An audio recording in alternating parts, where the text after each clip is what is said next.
પંચામૃતથી સ્નાન કરાવશું. કેમ કે લડ્ડુ ગોપાલને પંચામૃતથી સ્નાન કરવું બહુ જ ગમે છે.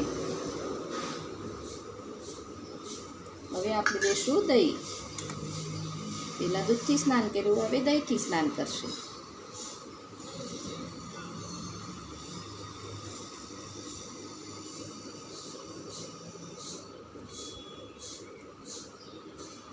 કારણ કે ભગવાનને પંચામૃત બહુ જ ગમે છે સ્નાન કરવું. સ્નાન કરતાં કરતાં વચ્ચે વચ્ચે હવે મધથી સ્નાન કરાવશું. સ્નાન કરતાં કરતાં વચ્ચે એને પંચામૃત એટલે ગમે છે કે વચ્ચે વચ્ચે મોઢું ખોલીને મધને પંચામૃતને ખાય છે. એટલે એનું પેટે ભરાઈ જાય છે અને એનું સ્નાની થઈ જાય છે. હવે આપણે લઈશું શક્કર. શક્કર અહીંયા તમારે દળીને રાખવાની છે. આખી શક્કર નથી લેવાની, કારણ કે ભગવાનની શક્કર ચડાવો ત્યારે એનાથી માલિશ કરો તો ભગવાનને વાગે નહીં, એટલે પાવડર કરાવી નાખવાનો છે એનો. પછી આપણે લઈશું ઘી.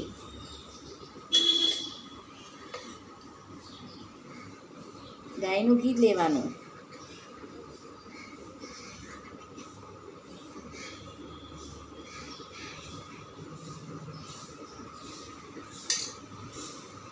હવે આપણે લાલાને સ્નાન કરાવી દઈશું, કારણ કે પંચામૃતનું સ્નાન એને ખૂબ જ ગમે છે.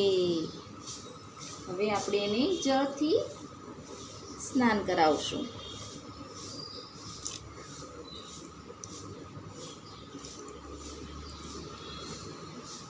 જો થઈ ગયું સ્નાન, તો હવે એને તૈયાર કરી દઈએ.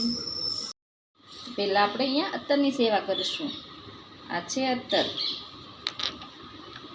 એને લઈને ભગવાનના શરીર ઉપર, લડ્ડુ ગોપાલના શરીર ઉપર મસાજ કરવાનો. ભગવાનને બહુ જ પ્રિય છે અત્તરની સેવા. એટલે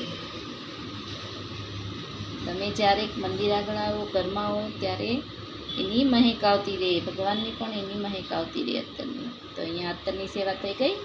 હવે આપણે પોશાક પહેરાવી દઈશું. ગોપાલના એકાદશીના પોશાક. આજે અમારે 11 છે, એટલે સત્સંગમાં જવાનું છે, તો સવારથી જ કાનાને તૈયાર કરી દઉં છું. જો મેં લડ્ડુ ગોપાલની માટે ફૂલોની માલા બનાવી છે. હવે આપણે એને પહેરાવશું. તો જો ભક્તો, તૈયાર થઈ ગયો છે મારું કાનું.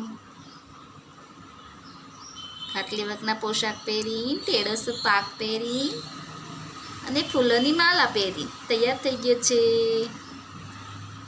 તો બધા જ બોલો હરે કૃષ્ણ કૃષ્ણ કૃષ્ણ હરે હરે, હરે રામ રામ રામ હરે હરે.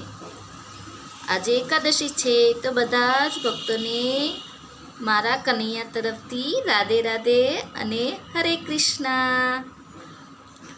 વિડીયો ગમ્યો હોય તો લાઈક કરજો, શેર કરજો, સબસ્ક્રાઈબ કરજો અને કમેન્ટમાં રાધે રાધે જરૂર લખજો.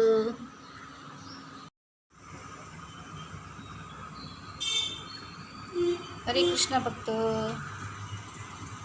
તો જો આજે મેં એકાદશી છે, એટલે કાના માટે માખણ તૈયાર કર્યું છે, બનાવ્યું છે. સુંદર ગુલાબની પાંખડીઓથી સજાવીને એનો ભોગ તૈયાર કર્યો છે માખણનો. આજે એકાદશી છે, એટલે માખણનો ભોગ હું લગાવવાની છું. અને કેરીનો ભોગ, હા, એને પણ ગુલાબની પાંખડીઓથી સજાવી દીધી છે મેં.